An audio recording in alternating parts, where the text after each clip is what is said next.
ஆதவ அர்ஜுன் மீது நாங்கள் ஒரு ஒழுங்கு நடவடிக்கையை மேற்கொண்டிருந்தோம். 6 மாத காலம் இடைநீக்கம் செய்திருந்தோம்.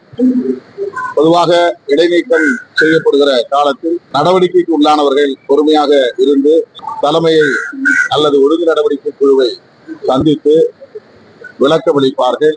பின்னர் கட்சியில் தன்னை சேர்த்துக் கொள்வதற்கான வேண்டுகோளை முன்வைப்பார்கள். ஆனால் ஆதவ அர்ஜுன் அவர்கள் உடனடியாக கட்சியிலிருந்து வெளியேறுவதாக அறிவித்தார். பதவியிலிருந்து பொறுப்பிலிருந்து விலகினார். இப்போது தமிழக வெற்றி கழகத்தின் தேர்தல் வியூக வகுப்பாளராக பணியாற்றப் போகிறார் என்ற தகவல்களை ஊடகங்களின் மூலம் அறிய வந்தேன். அவருக்கு என்னுடைய வாழ்த்துக்கள். புலிகள் உங்களுக்கும் துப்பாக்கி பயிற்சி கொடுத்ததாக அது பயிற்சி கொடுத்தது என்று பொருள் இல்லை. பயிற்சி என்பது வேறு, நம்முடைய ஆர்வத்திற்காக அவர்கள் கையாளுவதற்கு தருவது என்பது வேறு. கடற்படை புலி தளபதி சூசை அவர்களை நாங்கள் சந்தித்த போது அங்கையர்கண்ணி என்கிற படகிலே கொஞ்ச தூரம் நாங்கள் கடலில் பயணம் செய்தோம். அப்போது அந்த வண்டியில் இருந்த ஆயுதங்களை கையாளுவதற்கு நாங்கள் ஆர்வம் காட்டினோம் என்பதை தான் சொன்னேன். வழக்கமாக விடுதலை புலிகள் தமிழ்நாட்டிலிருந்து வரக்கூடியவர்களை வரவேற்பதும் அவர்களின் ஆர்வத்திற்குரிய மரியாதையை பெறுவதும் அவர்களின் நடவடிக்கைகளும் செயல்திட்டங்களும் ஒன்றாக இருந்தது. ஒரு முறை நான் 1 வாரம் தங்கியிருந்தேன், இன்னொரு முறை 20-30 நாட்கள் தங்கியிருந்தேன். எல்லா இடங்களுக்கும் அதற்கென்று தனி பொறுப்பாளரை நியமித்து அழைத்து சென்று முக்கியமான தளபதிகளை எல்லாம் சந்திப்பதற்கான ஏற்பாடுகளை செய்தார்கள். இது அவர்களுடைய நம் மீது வைத்திருக்கக்கூடிய உணர்வை வெளிப்படுத்தக்கூடிய ஒன்று, அவ்வளவுதான். நம் மீது வைத்திருக்கிற நம்பிக்கைக்கு ஒரு சான்று. மற்றபடி அதில் நாம் பெருமைப்பட்டுக் கொள்வதற்கு அல்லது அதை ஒரு செய்தியாக்கி அரசியல் செய்வதற்கு ஏதுமில்லை. வேங்கை வயலில் மூதாட்டி ஒருவர் காலமாகியிருக்கிறார். அவருடைய உடலை நல்லடக்கம் செய்ய வேண்டும். ஆனால் காவல்துறை அங்கு கடுமையான கெடுபிடிகளை கையாண்டு வருகிறது. அந்த ஊரை ஒரு தீவாக மாற்றி இருக்கிறார்கள். உள்ளே யாரும் நுழைய முடியாது, வெளியே யாரும் போக முடியாது என்ற அளவுக்கு வேங்கவயல் தலித் மக்களை காவல்துறை தனிமைப்படுத்தி இருப்பது, நெருக்கடிக்கு உள்ளாக்கி இருப்பது, அதன் மூலம் மன உளைச்சலை ஏற்படுத்தி வருவது மிகுந்த கவலை அளிக்கிறது. மாண்புமிகு முதல்வர் அவர்கள் உடனே இதில் தலையிட வேண்டும். காவல்துறையின் கெடுபிடிகளை கைவிட ஆணையிட வேண்டும் என்று வலியுறுத்துகிறேன். காலமாகியிருக்கும் மூதாட்டியின் உடலை உற்றார் உறவினர்களோடு நல்லடக்கம் செய்வதற்கு உரிய அனுமதியை வழங்க வேண்டும் என்று தமிழ்நாடு அரசுக்கு விடுதலை சிறுத்தைகள் கட்சி வேண்டுகோள் விடுக்கிறது.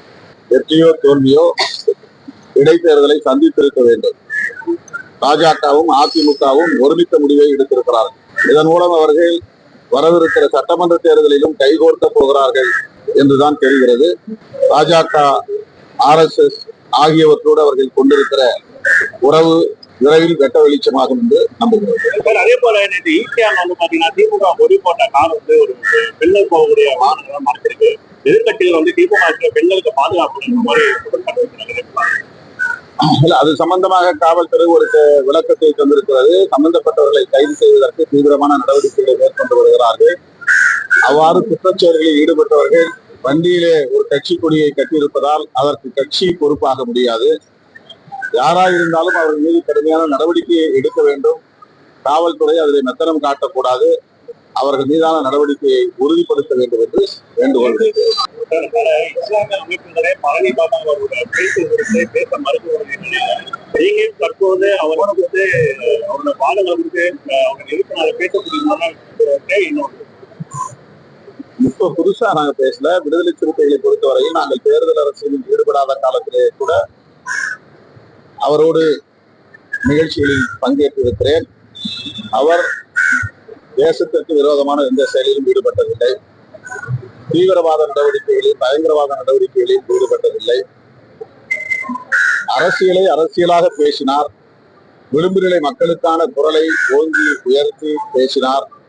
அந்த வகையில் அவருடைய நினைவு நாள்களில் நாங்கள் இஸ்லாமியர்கள் ஒருங்கிணைக்கக்கூடிய வீர வணக்க நிகழ்வுகளில், காவல்துறை அனுமதிக்கிற நிகழ்வுகளில் பங்கேற்று பேசி வருகிறோம். அவ்வளவுதான். பட்ஜெட் நடக்கும்போது பட்ஜெட் தாக்கல் பண்ண போறாங்க. அது போன பிறகுதானே தெரியும் என்ன பண்ண போறாங்கன்னு தெரியும். எப்போதுமே வழக்கமா தமிழ்நாட்டை வஞ்சிப்பார்கள். பாஜக அல்லாத கட்சிகள் ஆளக்கூடிய மாநிலங்களுக்கு ஓரவஞ்சனை செய்வது அவர்களின் வழக்கமான நடவடிக்கை. பட்ஜெட் தாக்கல் செய்த பிறகுதான் அதில் உள்ள விவரங்கள் நமக்கு தெரியும். அதன் பின்னர் எதிர்வினையாகும். முதுநிலை மாணவர் சேர்க்கையில தீர்ப்பு வந்தது. தமிழ்நாட்டுக்கு ஒரு 1500 சீட் இருக்கு. முதுநிலை மாணவர் சேர்க்கை உச்சநீதிமன்றத்தில் தீர்ப்பு. இதன் மூலமா 1500 சீட் வந்து தமிழ்நாட்டுக்கு கைவிட்டு போகிற சூழல் இருக்கு. மறுசிராய்வு மனு அரசு சார்பில் நாங்களும் அந்த வழக்கிலே கட்டாயமாக மனு தாக்கல் செய்வோம். உச்ச நீதிமன்றத்தில் இடையீட்டு மனுவை தாக்கல் செய்து அந்த நீதி கோர முயற்சிப்போம்.